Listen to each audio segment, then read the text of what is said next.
आज के शोधकर्ताओं ने शोध किया है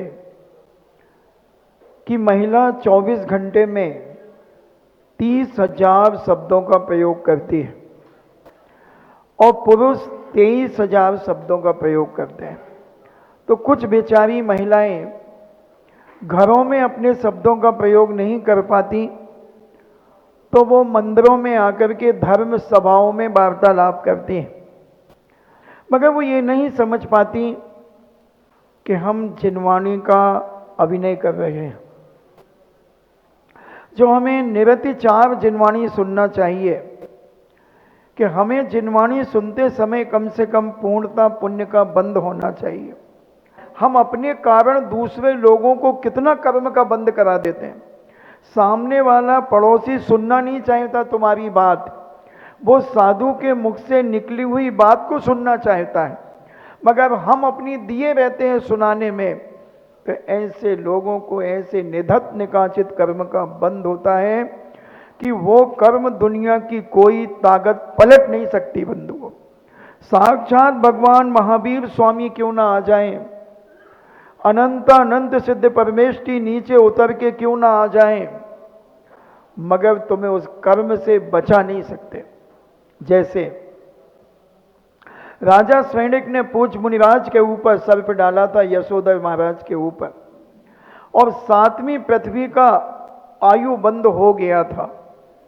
और भगवान महावीर स्वामी राजा सैनिक उनका मौसाजी थे, भगवान महावीर स्वामी के मौसाजी थे, क्योंकि तृष्णा जो थी वो चेलना की बहन थी। इन्हें राजा सिद्धार्थ और राजा सैनिक साड़ू भाई थे। मिठाई में लाड़ू का और रिश्तेदारी में साड़ू का बड़ा महत्व होता है।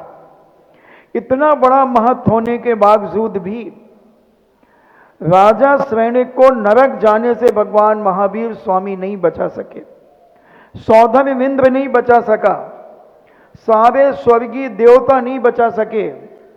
जिन देवताओं में इतनी ताकत होती है, सौधम इंद्र में इतनी ताकत होती है कि जम्बू द्वीप को डमरू के समान घुमा सकता है, इतना बल होता है।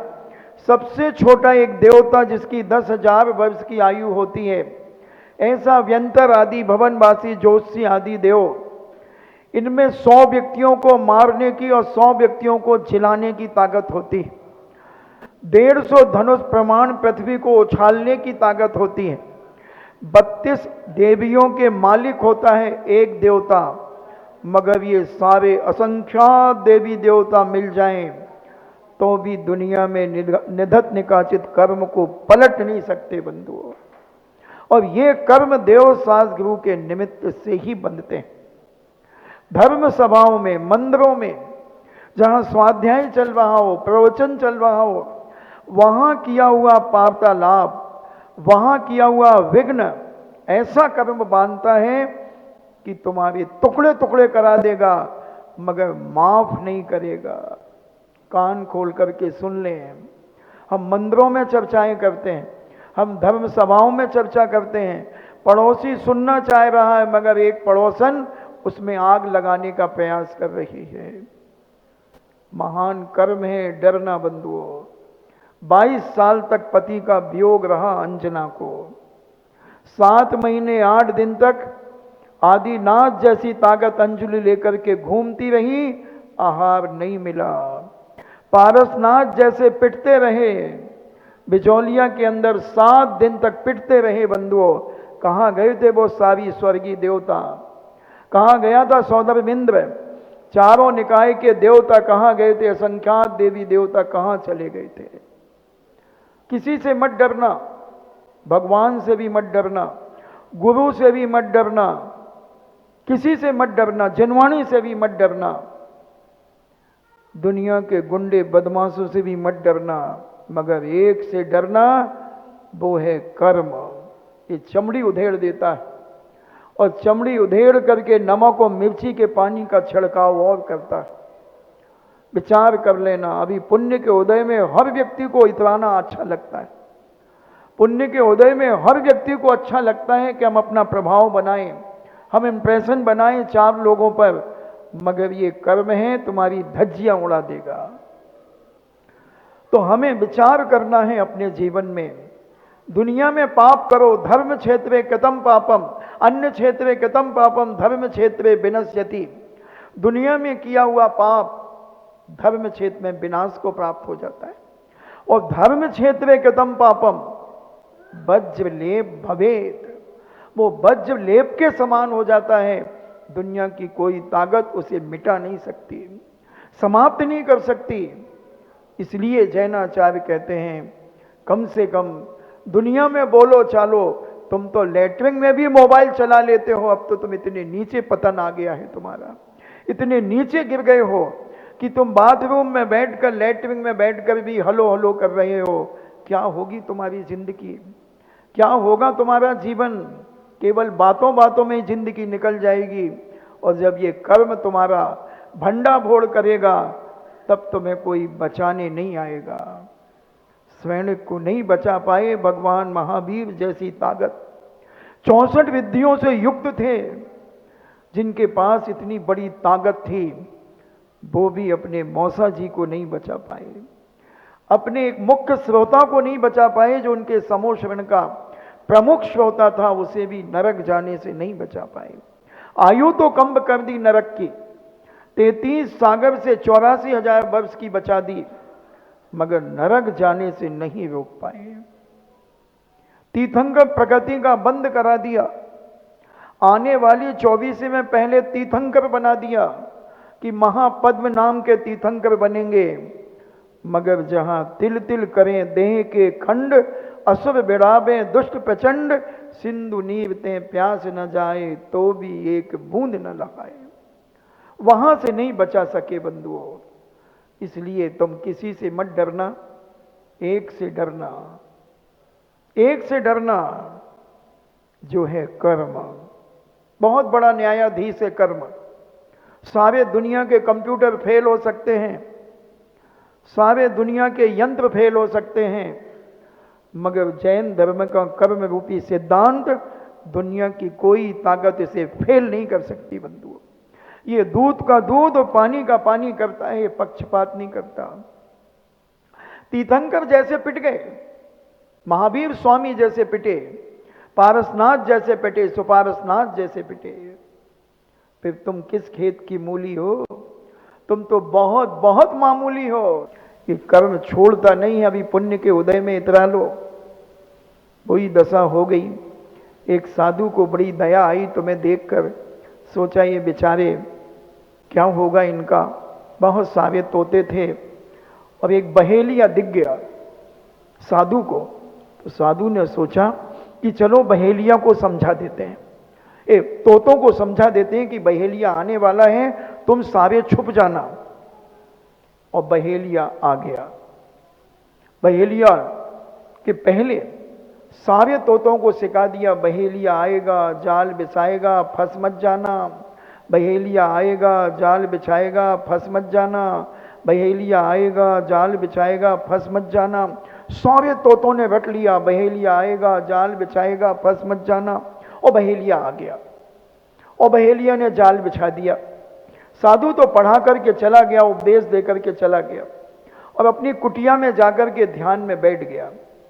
और बहेलिया ने जाल फैला दिया और सारे के सारे तोते उस जाल में फंस गए।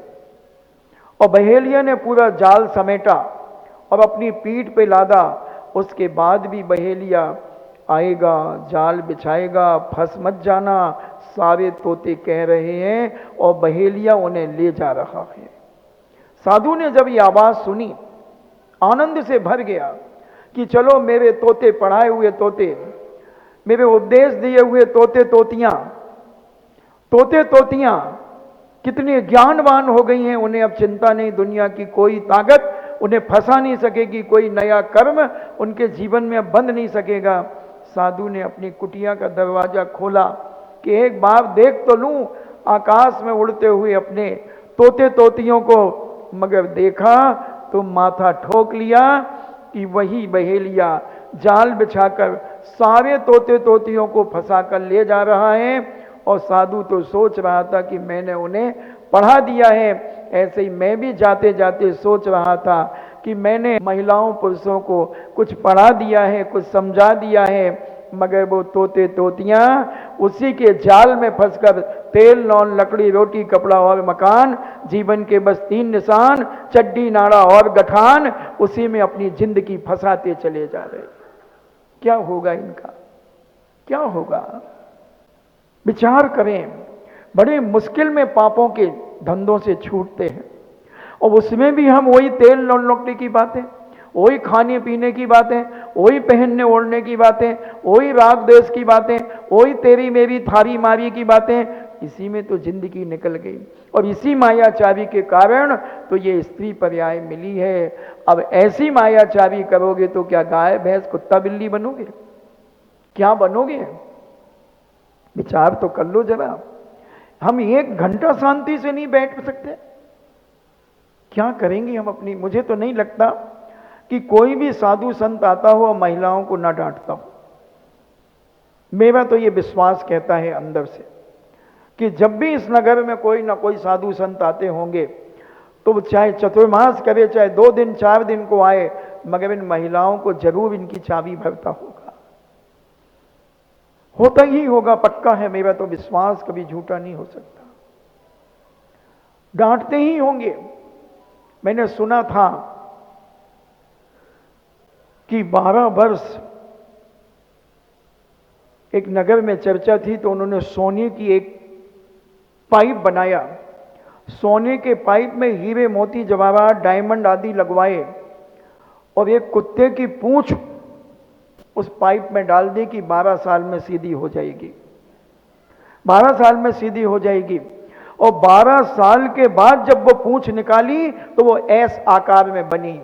मैंने भी सोचा था कि मैं भी चलो 13 साल पहले यहां आया था और इनकी पूंछ एक पाइप में डाल करके गया था आनंदपुरी की, मगर जब मैंने आज पुनः वो पूंछ निकाली तो वो टेढ़ी की टेढ़ी ही निकली, टेढ़ी की टेढ़ी निकली। महिलाएं इस जन्म में नहीं सुधर सकती, नहीं सुधर सकती। क्या करें बेचारी? या तो अंदर घुटती हैं, प्रवचन तो पूरा घूम गया आज का, या तो ये तनाव में रहती हैं, डिप्रेशन में रहती हैं, या घुटती हैं अंदर से, तो इनको हुल्की छूटती कि मैं बड़बड़ा लूं थोड़ा सा, बड़बड़ा लूं थोड़ा सा।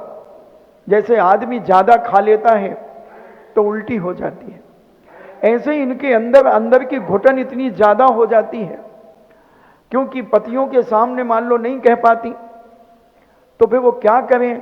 तो वो कहती चलो मंदिर चलते हैं, मंदिर में कोई ना कोई को अपनी बात सुना देंगे तो कम से कम थोड़ी शांति मिल जाएगी। बेचारी क्या करें? ऐसी दुखी आत्माओं को मैं विचार करता हूं कि हे परमात्मा, इन दुखी आत्माओं को सच्चे परमात्मा की शरण मिले और इनके अंदर से राग देश कसाएं कम हो, और ये बीत राग भगवान की उपासना में बैठकर मांगलिक कार्य करें। जितना इनसे बोलते बने ये भगवान से बोल लें, और घर जाके या मंदिर में पुनः अकेले में बोल लें, और जैसे ही समाज आ जाए तो मौन लेकर के बैठ जाएं, तो इनकी जिंदगी सोने में सुहागा हो जाएगी। नहीं तो इनकी दशा तो मैं बताऊंगा। अच्छा बताओ, मैं मरण करके कहाँ जाऊंगा? बताओ कहाँ जाऊंगा मैं जब मरण करूंगा तो ऊपर जाऊंगा ना, स्वर्ग में जाऊंगा ना। तो मुझे जब मैं स्वर्ग में जाऊंगा तो मुझे क्या प्राप्त होगा? अवधि ज्ञान भी प्राप्त होगा। अभी तो मति ज्ञान और सुत ज्ञान है, मगर स्वर्ग में जाने के बाद मुझे अवधि ज्ञान होगा, जो भूत भविष्य वर्तमान की बातों को जानेगा।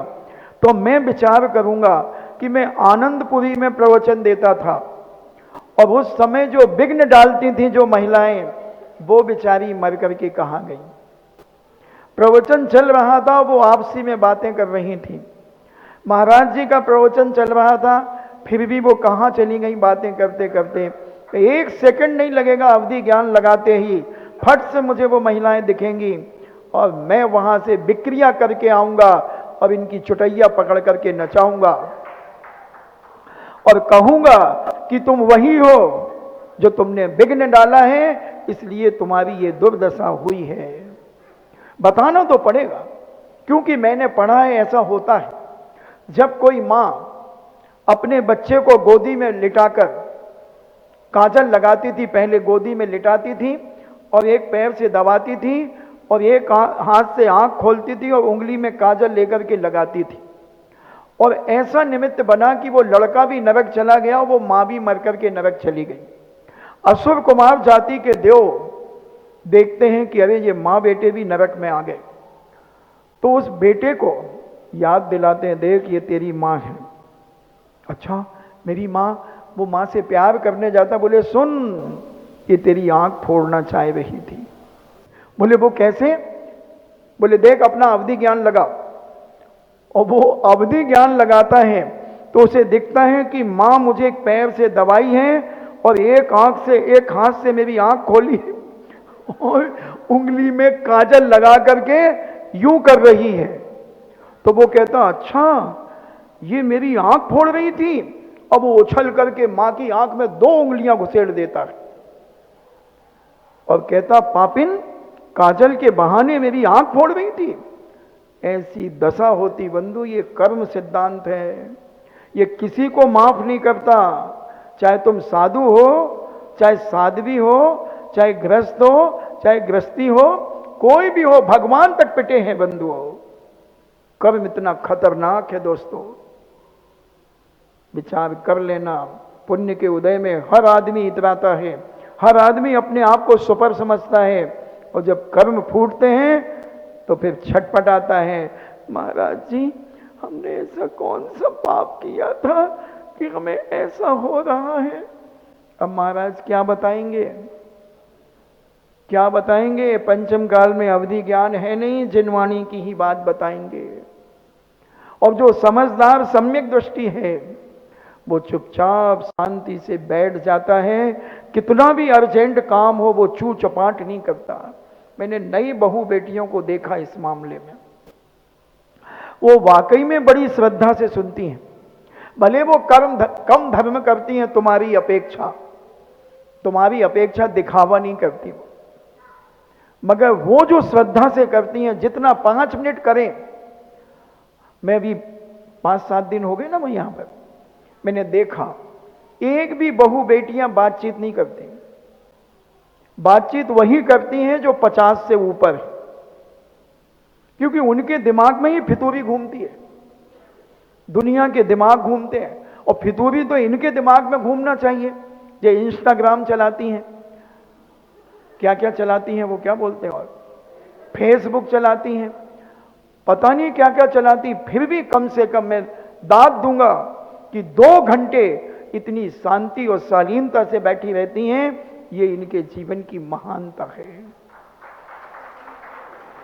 मगर ऐसा लगता है कि ये जितने ये ऊपर बैठी हैं ये भी मोबाइल चलाती होंगी। एक आधे कोई हो शायद बा डोकरी बैठी है, पिंक कलर की, बा ना चलात होए, बाकी तो शायद एक और उनकी एलिफेंट की फ्रेंड बैठी है, वो भी कह रही कि मैं भी नहीं चलाती। बाकी तो वो सब चलाती हैं, मगर तुम्हें दाद देना। अच्छा एक तीसरी भी कह रही हम भी नहीं चलाते।